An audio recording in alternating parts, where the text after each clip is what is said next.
The prosthetics world is a strange world. Once you start, you never leave. And for instance, here, I've been here for 20 years and I'm still the baby of the branch, really. I think there's only two guys that have been here less than me, and they've been doing 16 and 17 years. Yeah, we've all grown up together, really. We all get old together, and it's never changed.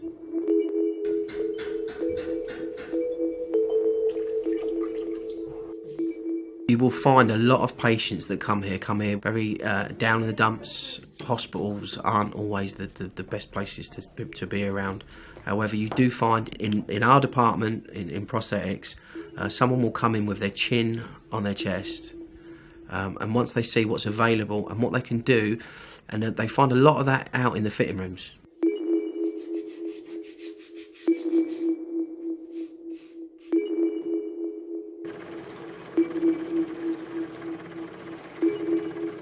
A young guy will come in depressed and down and sit there and listen to these old guys who are still walking around on metal limbs that, they wouldn't dream of swapping for a leg that costs £20,000 because they're happy on what they've got. And you'll find that they'll sit there and listen to guys that are working for Amputees in Action, doing stunts on films, and they'll realise life's not as bad as it is, and they'll generally walk out, a lot happier when they walked in.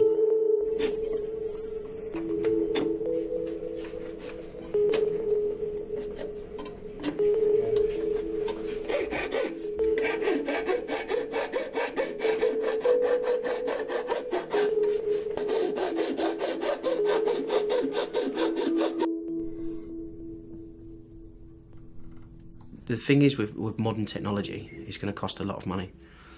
For instance, the C-leg is about £20,000, but it is the #1 microprocessor limb on the market. But not everyone's suited to the C-leg. It's a high-activity walking limb. It's not a running limb or anything like that. It's purely for walking everyday life. But yeah, the funding from the NHS does restrict on what you can get.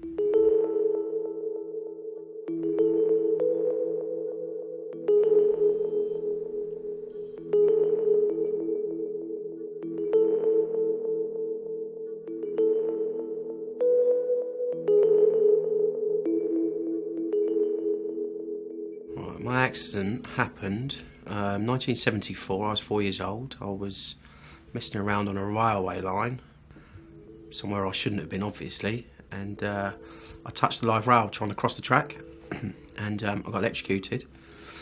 It hasn't affected me at all in any way because of my age that I lost it.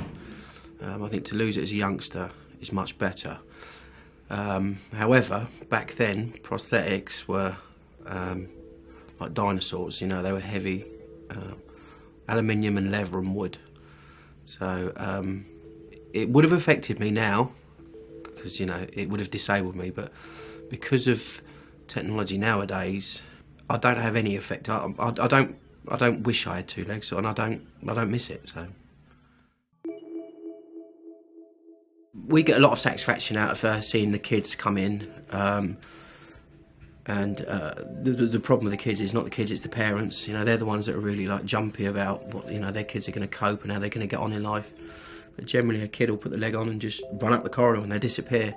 And the parent will be chasing them, saying, "Oh, don't run on that, don't do that. You're not going to hurt yourself." But we always say to the parent, don't treat the kids any differently. If they're going to climb a tree and fall out of a tree and break an arm, great.